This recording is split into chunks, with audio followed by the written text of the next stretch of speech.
Ruslan. And I even had somebody ask me, like, because I asked our Patreon community if they had any questions for you, and someone said, why did he go from talking about spiritual issues to social issues?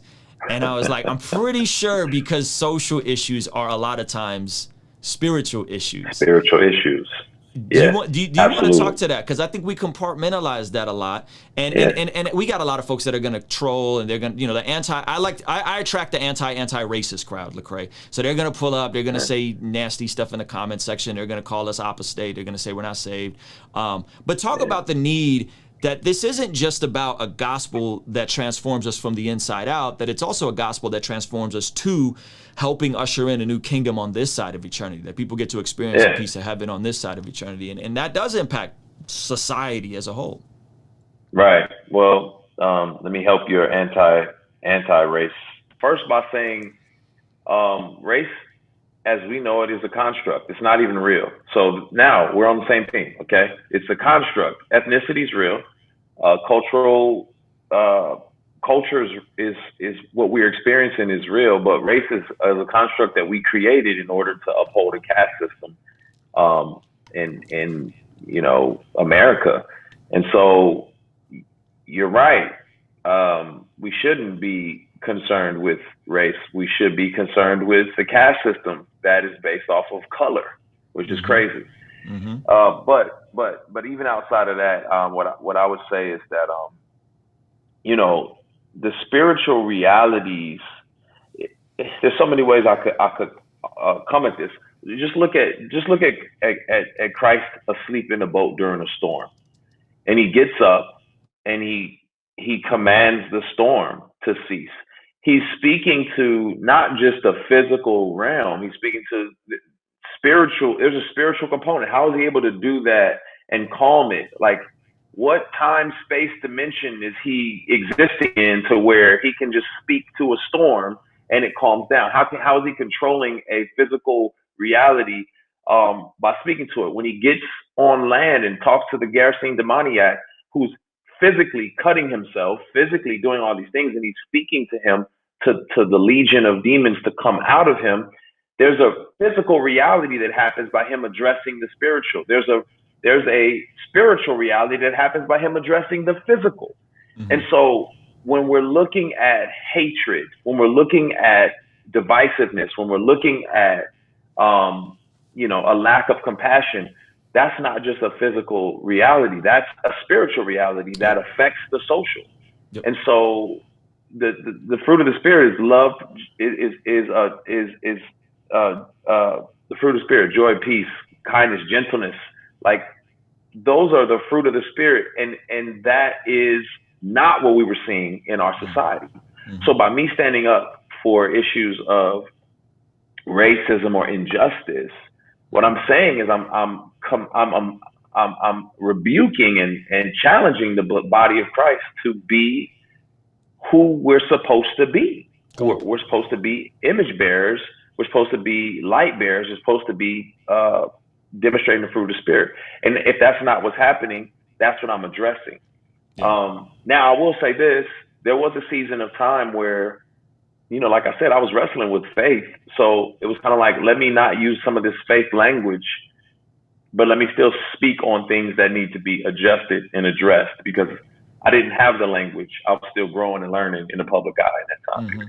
I think one of the most valuable perspectives you've had on me personally, bro, is just financial game, entrepreneurship game, business game. And I want to get into a little bit of that with you in a moment. So, but before we get to that, I just want to make sure that there's clarity on this, because clarity brings confidence, guys. So some of you guys are hearing this, you're going to get confused. When Lecrae says social justice, what he is not saying is equal outcome. And it's unfortunate that we even have to address it and clarify that. When we're talking about social justice, we're saying, hey, there is an inequality happening with the way certain people are treated by our justice system, by law enforcement, and in the education system. So what he's after, and what we're all ultimately should be after, is an equal access to opportunity, not equal outcome. I don't think Lecrae, or I don't know anybody that thinks like, yeah, I should get paid what LeBron James get paid to play basketball, because equal outcome Marxism. Like no one's on that energy. Yeah. So we gotta clarify that. And you are an entrepreneur. You run multiple businesses. You're an investor. Right. You do a lot of stuff that I want to talk about. But I just want to clarify that, and it's unfortunate that we have to clarify that. But I want to make sure people are clear on that, because lately that's been the thing. Oh, social justice, he means Marxism. Social justice, he means equal outcome. That is not what we're talking about. Right. But unfortunately, it's people want to make those claims because it makes them feel comfortable. If I can demonize and scrutinize everything you're saying to the nth degree, then I'm more comfortable with the way things are. Why is there not as much scrutiny and picking apart on issues of injustice or racism? Like, let's pick all that stuff apart, but no, let's pick apart the people who are pushing against it. And that's crazy, man. Yeah.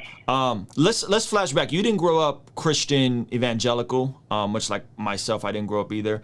In that regard, you grew up and came to faith later. And around the time we met is when it seems like the bubbling of Reach Records was really starting to happen. We met right after Rebel-ish. And it was dope to see everything that was happening. And just for me, as someone that was doing spoken word and in the slam scene and playing colleges, it was amazing to see, I would say, God's hand on all of that and the impact that you guys were having.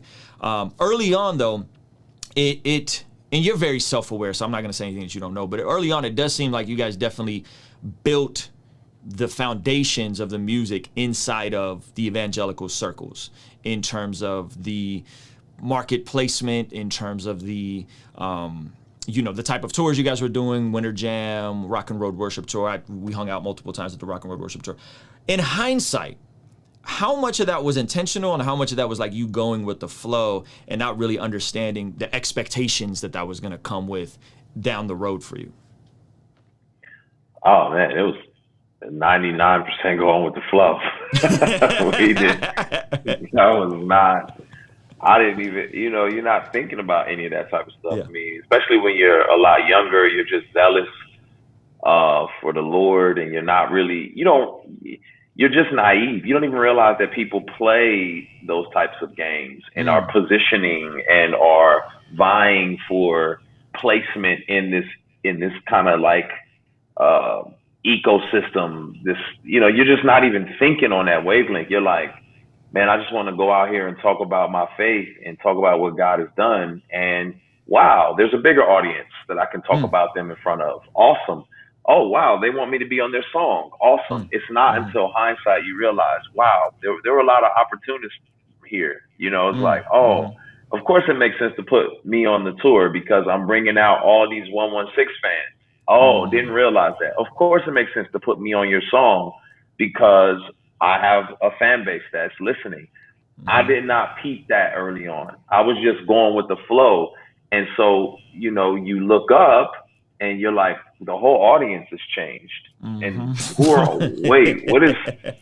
is a different value system. And I'm thinking, it's just like, I didn't even know these worlds existed. I was new to the faith in the first place. So I didn't know there was a CCM and a gospel. In the same way, you didn't realize that, African Americans came up with rock and roll, but then because of race and class and caste, it was like, well, let's not call it rock and roll because the white people are doing that too, and we need a delineation between what the whites do and the blacks do. So let's call theirs R&B and theirs rock and roll.